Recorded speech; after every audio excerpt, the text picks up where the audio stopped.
تو بس اس بات کا خیال رکھیں کہ صبح سے لے کے رات تک ہر کام کو سنت کے مطابق کرنا ہے، اور کوئی کام نہ خلاف سنت کرنا ہے نہ خلاف سنت ہوتے ہوئے دیکھنا ہے۔ جھگڑا نہیں کرنا، اصلاح کی کوشش کرنی ہے، سمجھانا ہے۔ یہ کیسے ہو سکتا ہے کہ اتنی محبوبہ بیوی ہو اور ہماری آنکھوں کے سامنے سنت توڑے؟ اتنا محبوب بیٹا ہو اور آنکھوں کے سامنے سنت کے ساتھ یہ مذاق کرے؟ ایسا ہرگز نہیں ہونا چاہیے۔ تو سنت کا عاشق وہ ہوگا جو اپنے گھر کو نبی علیہ الصلوۃ والسلام کی سنتوں کا گلشن بنا دے گا۔ گھر کے سب افراد سنت کے مطابق زندگی گزارنے والے، ایک ایک عمل سنت کے مطابق کرنے والے۔ یاد رکھنا، قیامت کے دن اگر ہم نے جا کر عرض کیا اللہ آپ کے نبی علیہ السلام کے امتی آ گئے ہیں، اور رب کریم نے صرف ایک کوسچن پوچھا کہ تم نے ایک ایسے وقت میں زندگی گزاری جب لوگ اپنی چیزوں کا تعارف کرواتی تھی۔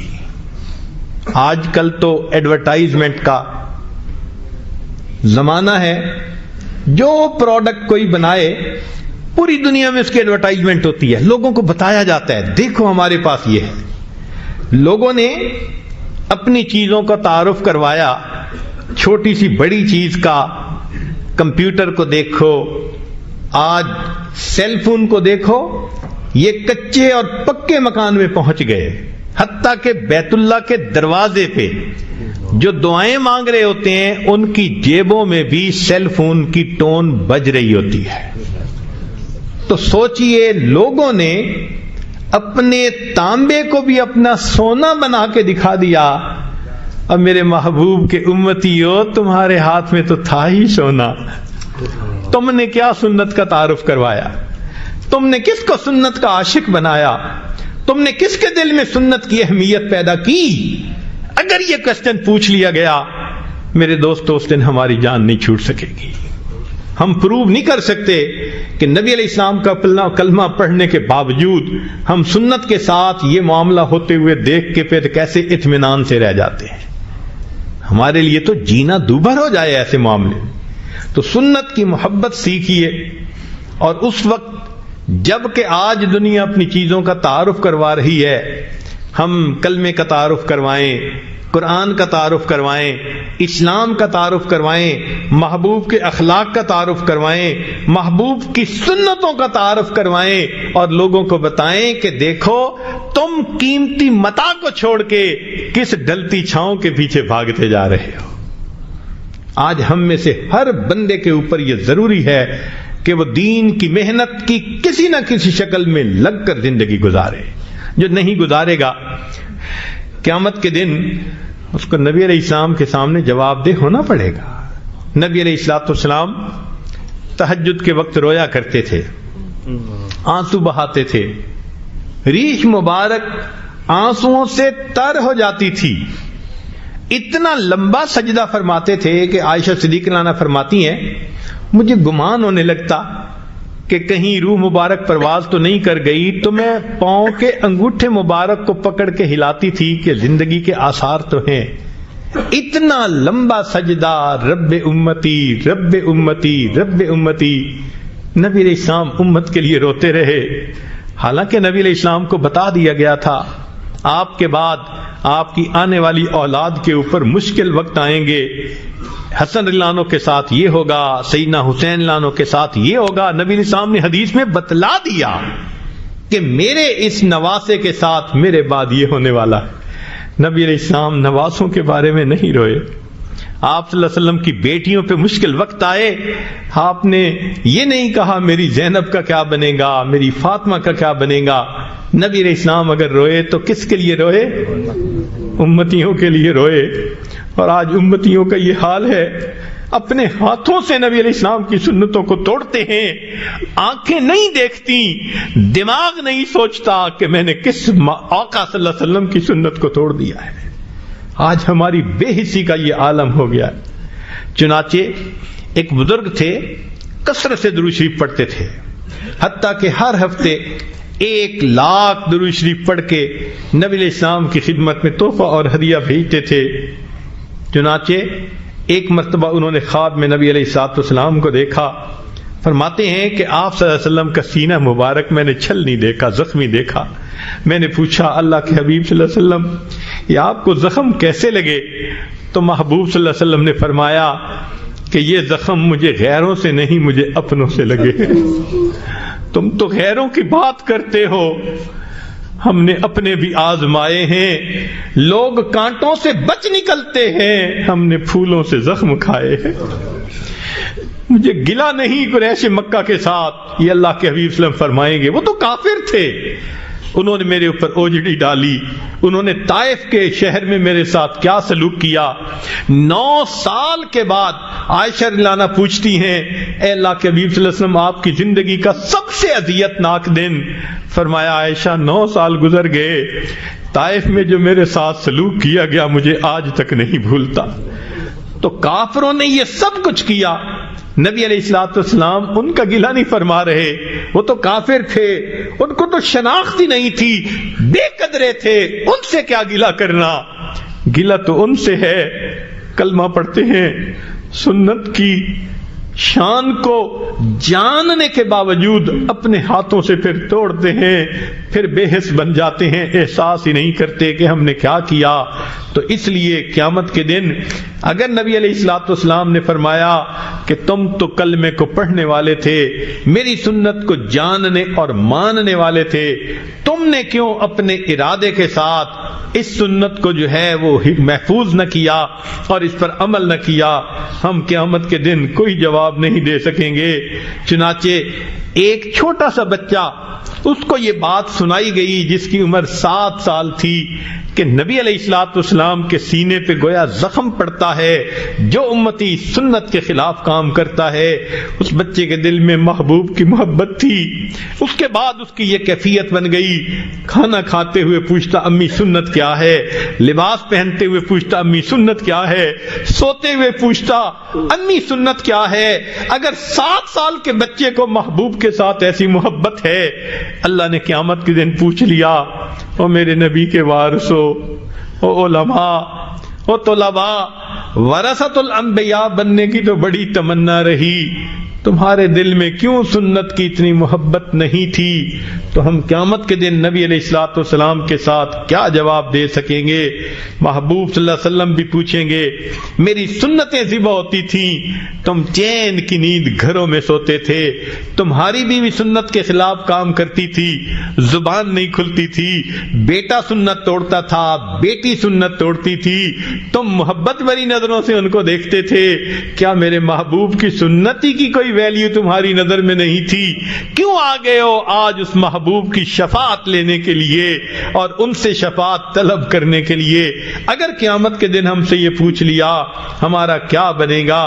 آج وقت ہے, ورنہ تو اللہ تعالیٰ فرمائیں گے کہ تم نے جس سے وفا کرنی تھی اس سے تم نے جفا کی, اور جن سے تمہیں جفا کرنی چاہیے تھی ان غیروں کے طریقوں سے تم نے وفا کی. کوئی تو ہوتا آج کے زمانے میں جو سنت کے ٹوٹنے پہ وہی کہتا جو حذیفہ رضی اللہ عنہ نے کہا تھا اترک سنت حبیبی لہؤلاء الحمقاء, مگر آج تو وہ کیفیت ہی نہیں. کسی غم گسار کی محنتوں کا عجیب میں نے سلا دیا, جسے میرے غم نے گھلا دیا اسے میں نے جی سے بھلا دیا. میں تیرے مزار کی جالیوں کی ہی مدحتوں میں مگن رہا, تیرے دشمنوں نے تیرے چمن میں خزاں کا جال بچھا دیا. میرے مہرباں تیرا شکریہ بھلا کس زبان سے کروں ادا, میری زندگی کی اندھیری شب میں چراغ فکر جلا دیا. جن کے ہم پر احسانات ہیں، جنہوں نے اللہ تک پہنچنے کا راستہ دکھایا، جنہوں نے دل کو منور کرنے کا طریقہ سمجھایا، جو محسن کائنات ہیں، محسن انسانیت ہیں. آج ہمیں ان کے طریقوں کے ساتھ وفا کرنی چاہیے اور ان کو اپنے سر سے لے کے پاؤں تک اپنے جسم کو اس سے مزین کرنا چاہیے، تاکہ کل قیامت کے دن نبی علیہ الصلوۃ والسلام کی خدمت میں حاضری ہو، محبوب گلہ نہ فرما سکیں تو نے میری سنت کا لحاظ کیوں نہ کیا. ہم نے اکثر لوگوں کو دیکھا ہے، کاروباری لوگوں کو، باپ کا دل دکھاتے جھجکتے ہیں، ماں کا دل دکھاتے جھجکتے ہیں، امی کا دل کہیں ٹوٹ نہ جائے، دکھی نہ ہو جائے. ارے باپ کا دل دکھاتے تو اتنا دکھتے ہیں، کیا نبی علیہ الصلوۃ والسلام کا درجہ دل میں اتنا بھی نہ رہا جتنا ایک باپ کا ہوتا ہے؟ حالانکہ اللہ کے حبیب صلی اللہ علیہ وسلم تو ماں باپ اپنی جان سے بھی زیادہ بندے کو محبوب ہونے چاہیے. اور بسا اوقات تو حال یہ ہوتا ہے کہ سنت کو توڑ دینا یا چھوڑ دینا تو ایک الگ بات رہ گئی، کلمہ پڑھنے والے مسلمان، یونیورسٹیوں اور کالجوں کے رہنے والے محبوب صلی اللہ علیہ وسلم کی سنتوں کا مذاق اڑا رہے ہوتے ہیں، خود کلمہ بھی پڑھتے ہیں اور محبوب کی سنت کو دیکھتے ہیں، مذاق کر رہے ہوتے ہیں. سوچئے نبی علیہ الصلوۃ والسلام کے سامنے جب قیامت کے دن پہنچے تو محبوب فرمائیں گے سحقن سحقا، چلے جاؤ دور چلے جاؤ، تم میری سنتوں کا مذاق اڑاتے تھے. یاد رکھنا کافر نبی علیہ السلام کا مذاق اڑاتے تھے، آج کے روشن خیال یا تاریخ خیال وہ نبی علیہ السلام کی سنتوں کا مذاق اڑاتے ہیں. بات تو ایک ہی جیسی ہے. کل قیامت کے دن نبی علیہ السلام کی شفاعت کیسے نصیب ہوگی اگر انہوں نے اللہ کے سامنے یہ بات کہہ دی، یا رب ان قوم اتخذوا ھذا القرآن مہجورا، اللہ یہ میری قوم ہے جنہوں نے قرآن کو پشت پیچھے ڈال دیا تھا، تو بتائیے کہ پھر ہمارا کیا بنے گا. آج وقت ہے نبی علیہ الصلوۃ والسلام کی سنتوں کو اپنائیں تاکہ اللہ رب العزت کی نظر میں پسند آ جائے، اللہ رب العزت ہم سے محبت کرنے والے بن جائے. ہم نے تو دنیا میں دیکھی ہیں مثالیں کہ ماں اس کو کہو نا کہ یہ تمہارے بچے کی فوٹو ہے، ذرا اس کو آگ میں ڈال دو، وہ کہے گی میں اس کو آگ میں تو نہیں ڈالوں گی، کسی اور طریقے سے اس کو ضائع کر سکتی ہوں، آگ میں نہیں ڈالوں گی. میرے بیٹے کی تصویر ہے، اگر ماں محبت کی وجہ سے بیٹے کی تصویر کو آگ میں ڈالنا پسند نہیں کرتی تو کیا سمجھتے ہیں قیامت کے دن جو نبی علیہ السلام کی شکل و شباہت لے کر اللہ کے سامنے پیش ہوگا، کیا اللہ تعالیٰ اپنے محبوب صلی اللہ علیہ وسلم کی تصویر کو جہنم میں بھیج دیں گے، جہنم کی آگ میں جلا دیں گے؟ ایسا کبھی نہیں ہوگا. اس وقت پتہ چلے گا کہ سنت کے ظاہر پر بھی عمل کرنے کا درجہ کیا تھا. ہم اتنا تو کہہ سکیں گے تیرے محبوب کی یا رب شباہت لے کے آیا ہوں، حقیقت اس کو تو کر دے، میں صورت لے کے آیا ہوں. ہم اتنا تو کریں کہ نبی علیہ الصلوۃ والسلام سنت کو اپنے دل کے اندر اہمیت دینی شروع کر دیں. نبی علیہ الصلوۃ والسلام نے تکالیف اٹھائیں امت کی خاطر. یاد رکھیں کوئی ماں اپنے اولاد کی خاطر 23 سال نہیں روتی، کوئی باپ بچے کی خاطر 23 سال نہیں روتا. نبی علیہ الصلوۃ والسلام امت کی خاطر 23 سال تک روتے رہے. اور حتیٰ کہ معاملہ یہاں تک پہنچا کہ جب ملک الموت آئے اور عرض کیا اے اللہ کے حبیب صلی اللہ علیہ وسلم اللہ نے آپ کو یاد فرمایا ہے، تو نبی علیہ السلام نے فرمایا ملک الموت پوچھ کے بتاؤ میرے بعد میری امت کا کیا ہوگا. اللہ رب العزت نے پیغام بھیجا میرے محبوب کو تسلی دے دو تمہارے بعد تمہاری امت کو ہم لاوارث نہیں چھوڑیں گے. محبوب کو جب تسلی دی گئی فرمایا اب میں اللہ سے ملنے کے لیے تیار ہوں. محبوب کو تو امت سے اتنی محبت ہو اور ہمارا حال یہ ہو کہ نبی علیہ الصلوۃ والسلام کی سنت کو کچھ سمجھیں ہی نہ، صبح و شام اس کو توڑتے پھریں اور احساس بھی نہ ہو کہ ہم نے کیا کیا. آج اس بات کا عہد کر لیجئے کہ ہم نبی علیہ السلام کی سنتوں کو اپنائیں گے، پوری زندگی سنت کے مطابق ڈھالیں گے، حتیٰ کہ جب ہماری موت کا وقت آئے اور ملک الموت ہمارے پاس آئے، جس عضو کو ٹٹولے سنت نبوی سے مزین نظر آئے، اگر دل کو ٹٹولے عشق نبوی سے بھرا نظر آئے، دماغ کو ٹٹولے تو علم نبوی سے لبریز نظر آئے، ایسی کیفیت میں ہم اللہ رب العزت کے حضور قیامت کے دن پیش ہوں گے۔ اللہ تعالی ہماری اس حاضری کو اور سنت کی اتباع کو اللہ تعالی قبول فرما لے اور ہمیں بھی اپنے محبوب بندوں میں شامل فرما لے۔ وآخر دعوانا ان الحمد للہ رب العالمین۔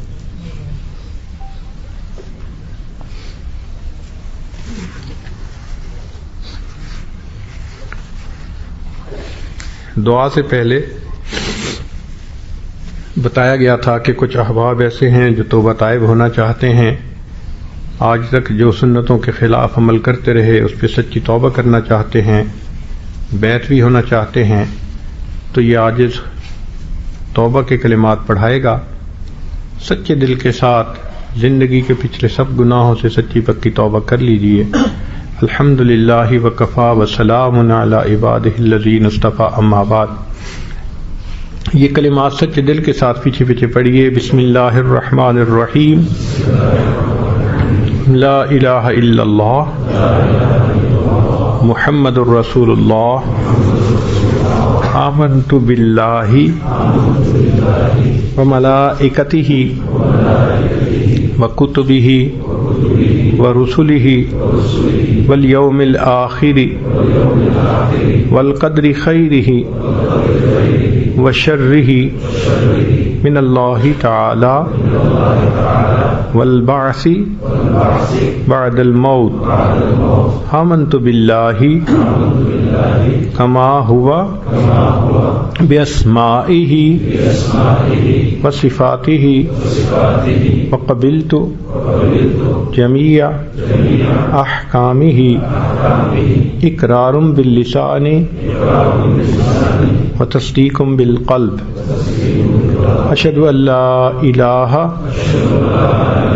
الا اللہ واشہد ان محمدا عبدہ ورسولہ، استغفر اللہ ربی من کل ذنب واتوب الیہ برحمتک یا ارحم الراحمین۔ چند معمولات سن لیجئے جن کو آپ اگر باقاعدگی سے کریں گے تو اللہ تعالیٰ دل کو منور فرمائیں گے، اپنی محبت سے دل کو لبریز فرمائیں گے۔ 100 مرتبہ درود شریف صبح شام پڑھنا، 100 مرتبہ استغفار پڑھنا، روزانہ قرآن مجید کی تلاوت کرنا، چلتے پھرتے دل میں اللہ تعالیٰ کا دھیان رکھنا، اور روزانہ صبح شام 10-15 منٹ ذکر قلبی یعنی مراقبہ کرنا۔ مراقبے کا طریقہ یہ ہے کہ جب آپ نماز پڑھ کے فارغ ہوں تو تھوڑی دیر کے لیے ظاہر کی آنکھوں کو بند کر لیں، من کی آنکھوں کو کھول لیں، اور یہ سوچیں کہ اللہ رب العزت کی رحمت آ رہی ہے، میرے دل میں سما رہی ہے، دل کی ظلمت اور سیاہی دور ہو رہی ہے، اور میرا دل اللہ اللہ اللہ، یہ میرا دل بول رہا ہے، زبان سے نہیں پڑھنا، سانس سے کچھ نہیں کرنا، جسم کو حرکت نہیں دینی، چپ چاپ ریلیکس بیٹھنے، جیسے کیسٹ پہ تلاوت ہو رہی ہوتی ہے تو آپ کتنے آرام سے سن رہے ہوتے ہیں، توجہ اسی طرح متوجہ ہو کر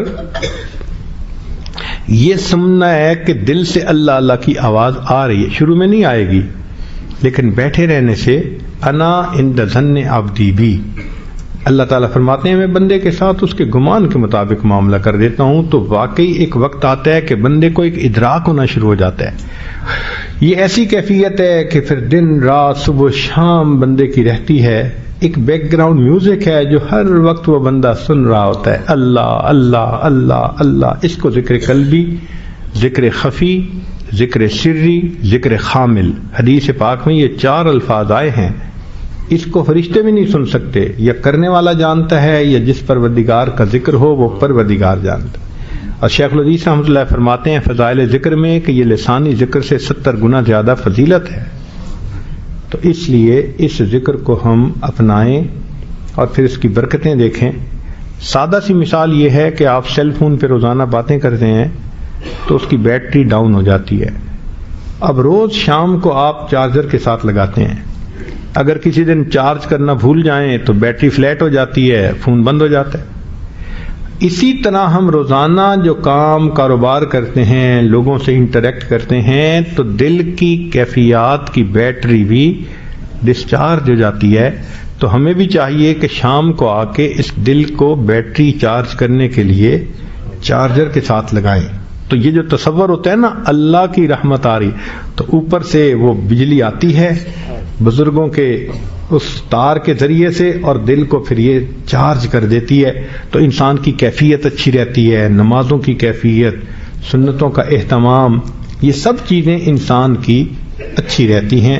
اس لیے چند منٹ روزانہ صبح و شام اپنے دل کی بیٹری کو چارج کرنے کے لیے بھی لگا لیا کریں، اور نہیں تو جب چارجر پہ فون لگائیں تو اس وقت بیٹھ کے دل کو بھی چارج کر لیا کریں۔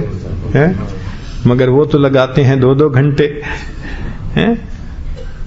کئی لوگ سوتے ہوئے چارجر پہ لگا دیتے ہیں، 2-2 گھنٹے فون لگا رہتا ہے چارجنگ پہ۔ ہم تو کہتے ہیں کہ 15 منٹ ہی صحیح، 20 منٹ ہی صحیح، مگر کوشش کیجئے کہ اس کی برکتیں ہیں کیسی۔ انشاءاللہ اللہ تعالیٰ فضل فرمائیں گے۔ ابھی دعا سے پہلے چند منٹ کے لیے اس کی مشق کر لیں۔ جہاں حضرات بیٹھے ہیں تھوڑی دیر آنکھوں کو بند کر لیں، سر کو جھکا لیں، دنیا اور جو کوئی دنیا ہے میں ہے اس سے ہٹ کٹ کے اللہ رب العزت کی یاد میں ڈوب جائیں۔ انسان جب اپنے اندر جھانکتا ہے اسے اپنی اصل تصویر نظر آتی ہے۔ اپنے من کے دریچے کو کھولیے، اپنی اصل تصویر کو دیکھیے۔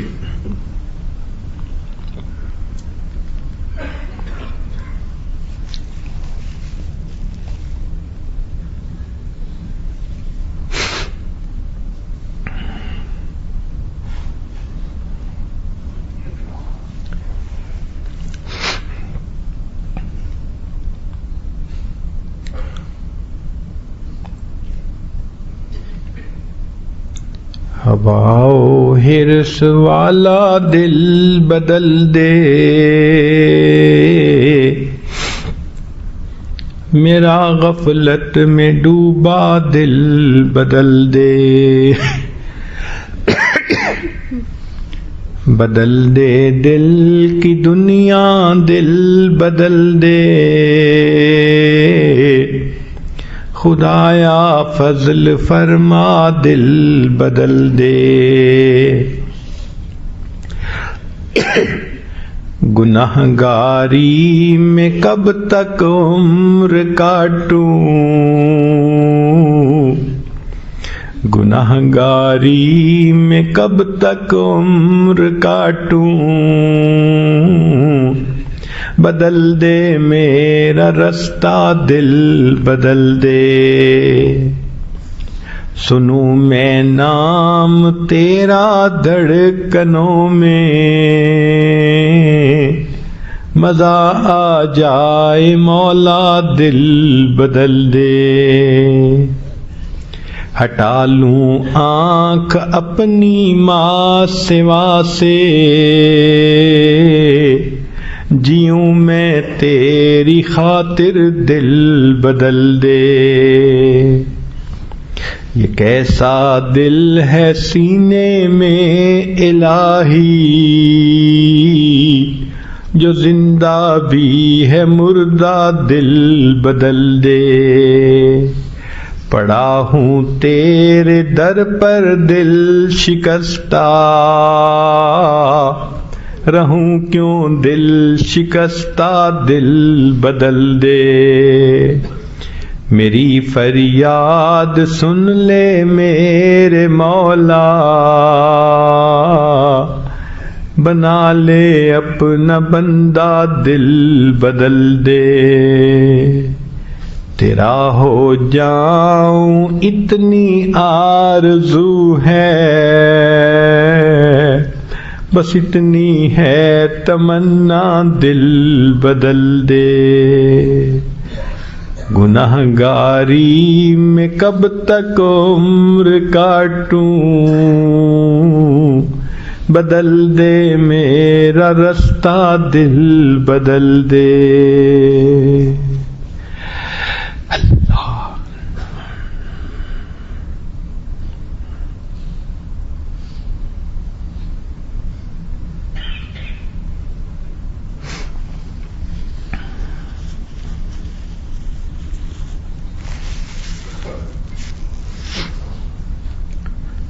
لا الہ الا اللہ محمد رسول اللہ. دعا کر لیجئے. سبحان ربی العلی الوہاب. اللہم صلی علی سیدنا محمد وعلی آل سیدنا محمد وبارک وسلم. اے کریم آقا، ہم آپ کے عاجز مسکین بندے ہیں، ہمارے گناہوں کو معاف فرما، خطاؤں سے درگزر فرما، عیبوں کی پردہ پوشی فرما. اللہ ہماری نگاہوں کو پاک فرما، دلوں کو صاف فرما، سینوں کو اپنی محبت سے لبریز فرما. اپنے عشق کی آتش ہمارے سینوں میں پیدا فرما، ہمارے انگ انگ سے اپنے ذکر کو جاری فرما، روئے روئے سے اپنے ذکر کو جاری فرما، ہڈی ہڈی بوٹی بوٹی میں اپنی محبت پیدا فرما.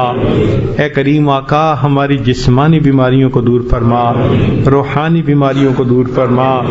علم حاصل ہونے کے بعد جہالت کے کاموں سے محفوظ فرما، عزتیں ملنے کے بعد ذلت سے محفوظ فرما. اللہ اپنے قرب کے بعد دوری سے محفوظ فرما، ہدایت ملنے کے بعد گمراہی سے محفوظ فرما.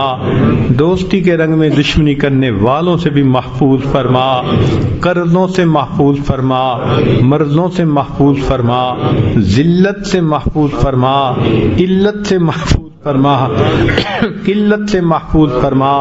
اللہ ہمارے ساتھ درگزر کا معاملہ فرما. اس سے پہلے کہ ظاہر کی آنکھیں بند ہو جائیں، من کی آنکھیں کھلنے کی توفیق عطا فرما. اس سے پہلے کہ لوگ ہمیں کلمہ پڑھائیں، ہمیں اپنے اختیار سے کلمہ پڑھنے کی توفیق عطا فرما. اس سے پہلے کہ لوگ ہمیں غسل دیں، ہمیں غسل توبہ کرنے کی توفیق عطا فرما. اس سے پہلے کہ لوگ کفن پہنائیں، ہمیں تقوی کی پوشاک پہننے کی توفیق عطا فرما. اس سے پہلے کہ ہماری نماز پڑھی جائے، اللہ ہمیں نماز کی حضوری نصیب فرما. اس سے پہلے کہ قیامت کے دن آپ کے سامنے پیشی ہو، اللہ ہمیں اپنی بارگاہ میں قبولیت نصیب فرما. زندگی کے آخری حصے کو زندگی کا بہترین حصہ بنا اور قیامت کے دن کو زندگی کا سب سے زیادہ خوشیوں بھرا دن بنا. اے اللہ ہمارے ساتھ درگزر کا معاملہ فرما. اللہ آپ کے پیارے یوسف علیہ السلام کریم تھے، انہوں نے بھائیوں کو معاف کرتے ہوئے کہہ دیا تھا لا تثریب علیکم اليوم، آج تمہارے اوپر کوئی گناہ نہیں، میں نے معاف کر دیا. اللہ آپ کے حبیب صلی اللہ علیہ وسلم بھی کریم تھے، انہوں نے قریش مکہ کو فتح مکہ کے دن کہہ دیا تھا لا تثریب علیکم اليوم. اللہ آپ سب کریموں سے بڑے کریم ہیں اور آپ کو اپنی شان کریمی پہ بڑا ناز ہے. اللہ آپ نے قرآن میں جا بجا شان کریمی کے تذکرے کیے ہیں. اللہ آج آپ اپنے بندوں کو یہی فرما دیجئے لا تثریب علیکم اليوم اذهبوا انتم الطلقاء. اللہ فرما دیجئے، اللہ فرما دیجئے، خطاؤں کو بخش کریے. اللہ آپ کے حبیب صلی اللہ علیہ وسلم کی سنتوں کو چھوڑا، سنتوں کو توڑا، ہم بے حس بنے رہے. اللہ ہمارے اس گناہ کو معاف کر دیجئے، اللہ معاف فرما دیجئے، اللہ معاف فرما دیجئے. اللہ ہم پر رحمت کی نظر فرما دیجئے، کرم کی نظر فرما دیجئے. اے کریم مہربانی کا معاملہ فرمائیے. اللہ آپ نے موسیٰ علیہ السلام کو فرعون کی طرف جب بھیجا تھا، فرمایا فَقُولَا لَهُ قَوْلًا لَيِّنًا، اس سے نرم گفتگو کرنا، نرمی کا معاملہ کرنا. اللہ وہ فرعون جو انا ربکم الاعلی کہتا تھا، آپ اس کے ساتھ تو نرمی کے معاملے کا حکم فرماتے ہیں. اللہ یہ مسجد میں جتنے لوگ موجود ہیں یہ سجدے میں سر ڈال کے سبحان ربی الاعلی کی گواہیاں دیتے ہیں. اللہ ان کے ساتھ نرمی کا معاملہ فرما لیجیے، اللہ نرمی کا معاملہ فرما لیجیے، اللہ نرمی کا معاملہ فرما دیجیے. اللہ آج گناہ معاف فرما دیجیے، قلم پھیر دیجیے میرے مولا، گناہوں کو نیکیوں میں بدل دیجیے، سر سے گناہوں کے بوجھ ہٹا دیجیے. اللہ مہربانی کا معاملہ فرمائیے، آئندہ نیکوکاری پرہیزگاری کی نئی زندگی عطا فرما دیجیے، سنت کی محبت عطا فرما دیجیے، نبی علیہ السلام کی محبت دلوں میں اتار دیجیے. اللہ ہم پر رحمت کی نظر فرما دیجیے. اے کریم آپ کی رحمت کی نظر اٹھتی ہے تو آپ فضیل بن عیاض کو ڈاکوؤں کی سرداری سے نکال کے ولیوں کا سردار بنا دیتے ہیں۔ آپ کی رحمت کی نظر اٹھتی ہے بشر حافی کو دنیا کے شراب خانے سے نکال کے اپنی محبت کی شراب پلا دیتے ہیں۔ آپ کی رحمت کی نظر پڑتی ہے جنید بغدادی کو دنیا کی پہلوانی سے نکال کے اولیاء کی دنیا کا پہلوان بنا دیتے ہیں۔ اے اللہ ایک ایسی رحمت کی نظر ہم پر بھی تو ڈال دیجئے۔ اللہ وہ تو شراب خانے میں تھے اور یہ تیرے بندے تو مسجد میں آئے بیٹھے ہیں، مسجد میں آئے بیٹھے ہیں۔ اللہ کرم کر دیجئے، اللہ کرم کر دیجئے۔ اللہ کوئی مندر سے نکل کے جہنم میں جائے اس پہ تو کوئی افسوس نہیں، افسوس تو اس پہ ہے جو مسجد میں آیا پھر وہ قبول نہ ہوا اور مسجد سے نکال کے اس کو جہنم میں ڈال دیا گیا۔ اللہ مسجد سے نکل کے جہنم نہیں جانا چاہتے، معاف کر دیجئے، اللہ قبول کر لیجئے۔ اے اللہ دنیا کا فقیر جو روٹی مانگتا ہے وہ ایک دروازے سے نہ ملے دوسرے پہ جاتا ہے، نہ ملے تیسرے پہ جاتا ہے، اس کو تو خالی جانے کا کوئی افسوس نہیں ہوتا۔ اللہ معاملہ تو ہمارا ہے جن کے سامنے ایک ہی دروازہ ہے، جو آپ کے دروازے سے خالی اٹھتا ہے وہی تو بدبخت ہوتا ہے۔ اللہ شقی بننے سے بچا لیجئے، اللہ آپ کے دروازے سے خالی نہیں جانا چاہتے، اللہ دروازے کھول دیجئے، دامن بھر دیجئے، نیک امیدوں کو پورا کر دیجئے، بے اولادوں کو نیک اولاد عطا فرما، جو صاحب اولاد ان کی اولادوں کو نیکوکار بنا، فرما بردار بنا، ماں باپ کی آنکھوں کی ٹھنڈک بنا۔ جن احباب نے اس عاجز کو محبت کے ساتھ یہاں بلایا اللہ ان کے بدلے ان کے دلوں میں اپنی سچی محبت نصیب فرما۔ دور قریب سے جو مہمان آئے، مقامی لوگ آئے، اللہ سب کی حاضری کو قبول فرما۔ اللہ قیامت کے دن اپنے حبیب صلی اللہ علیہ وسلم کے ہاتھوں حوض کوثر کا جام عطا فرما۔ اللہ ہم ایسے وقت میں پیدا ہوئے ہیں کہ آپ کے حبیب صلی اللہ علیہ وسلم دنیا سے پردہ فرما چکے۔ میرے مولا بڑی دل کی تمنا ہے اس چہرے کو دیکھیں جسے آپ نے والضحیٰ کہا، ان زلفوں کو دیکھیں جسے آپ نے واللیل کہا، مگر جب قرآن پڑھتے ہیں تو خوف آتا ہے۔ آپ نے بتلا دیا میں قیامت کے دن کچھ لوگوں کو اندھا کھڑا کر دوں گا۔ اللہ اگر ہمیں اندھا کھڑا کر دیا گیا ہم دنیا میں بھی دیدار سے محروم رہے، آخرت میں بھی دیدار سے محروم رہیں گے۔ اللہ دوہری محرومی سے تو بچا لینا، اللہ دوہری محرومی سے تو بچا لینا۔ اللہ دنیا میں نہیں دیکھ سکے آخرت میں تو دیدار عطا فرما دینا، ان کے جھنڈے کے نیچے حاضری کی توفیق عطا فرما دینا، جنت میں ان کے قدموں میں جگہ عطا فرما دینا اور ان کا اللہ شفاعت عطا فرما دینا۔ اللہ ہماری ان دعاؤں کو اپنی رحمت سے قبول فرما لینا۔ صلی اللہ تعالی اللہ دنیا میں جہاں بھی مسلمان پریشان ہیں سب کی پریشانیوں کو دور فرما، مدارس عربیہ کی حفاظت فرما، دعوت و تبلیغ کے کام کی حفاظت فرما، جہاں اللہ لوتی ہے ان خانقاہوں کی حفاظت فرما، اقامت دین کی کوششوں کی حفاظت فرما، ہمارے تینوں حرم کی حفاظت فرما۔ اللہ ہماری ان دعاؤں کو اپنی رحمت سے قبول فرما، ہمارے والدین عزیز اقارب مشائخ جو فوت ہو چکے ان کی مغفرت فرما، جن کی آپ نے مغفرت کر دی اللہ قرب کے اعلیٰ ترین درجات عطا فرما۔ میرے مولا ایام حج تو شروع ہو چکے، اے اللہ شہر موسم حج شروع ہو چکا، اے اللہ وہ کتنے خوش نصیب لوگ ہوتے ہیں احرام باندھ کے چلتے ہیں، کوئی غلاف کعبہ کو پکڑ کے جو ہے وہ دعائیں مانگتا ہے، کوئی حجر اسود کے بوسے لیتا ہے، کوئی مقام ابراہیم پہ سجدے کرتا ہے، کوئی لبیک اللہم لبیک پڑھتا ہے۔ اللہ ہمیں بھی ان میں شامل فرما لیجیے، اپنے حبیب صلی اللہ علیہ وسلم کے در کی حاضری قبولیت والی بار بار نصیب فرما دیجیے۔ ربنا اے اللہ جنہوں نے دعاؤں کے لیے کہا ان کی نیک مرادوں کو پورا فرما۔ ربنا تقبل منا انک انت السمیع العلیم تب علینا انک انت التواب الرحیم۔ صلی اللہ تعالی علی خیر خلقہ سیدنا محمد و آلہ و اصحابہ اجمعین۔